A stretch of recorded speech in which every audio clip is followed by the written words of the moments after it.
Every time I think I'm out, they pull me back in. Okay, so Metropolis tagged me and Jeremy in for the 5 games I always go to, back to. Originally done by a gentleman named RetroRedSteve, I believe it's all one word. You're supposed to tag someone each time you talk about the game, but Jeremy and I couldn't do that because we, off the top of our head, we couldn't think of 10 people that we know that would be psyched for doing this. So, to quote the late great Frank Sinatra, "We're doing it my way. It's just Frank's world, and you're just living in it." That may be The Mask. Oh well. Either way.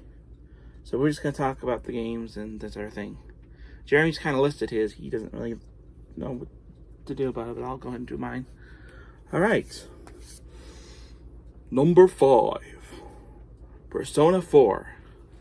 I go back and forth with this game a lot. I still haven't actually beaten it, but it's one of my favorite RPGs, and it's the whole reason I have a PS Vita is because of this game. I played it a little bit on the PlayStation 4, or PlayStation 3, I think it was. Got so into it, but I couldn't just keep playing it, I had to back and forth. So eventually, the whole reason I got PETA was for that game and the next game that comes up on the list. Number 4. Persona 4, Dancing All Night. This is one of the few Persona games that I've actually completed. I like the story, even though it's rehashing a lot of older things, and I love the rhythm, gameplay of it, and the different costumes, and just overall, it's a very fun, entertaining game. I haven't played the other Dancing All Night games, so I think there's at least 2 more. They do one for Persona 3 characters, I think one for Persona 5 characters, but I haven't checked out those games. Number 3, River City Ransom. One of my all-time favorite beat-ups, have it on the Evercade. It's in this collection, love it. I love the progression. It's a beat-up as progression because you're getting money, you're getting new moves and different things. I love the progression aspect of it, love it. Great game.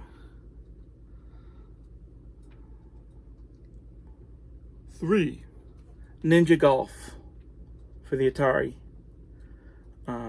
Have it on once you have it on the Evercade.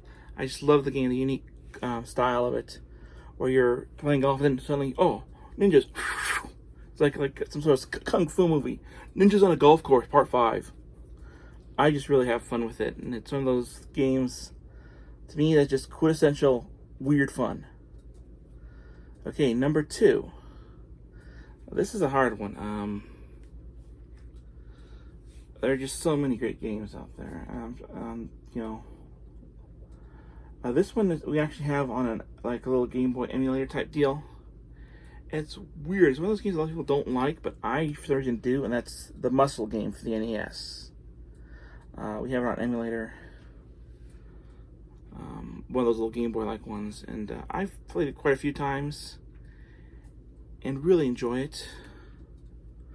Even though it's just a simple game, but there are special moves in there. You just have to be patient.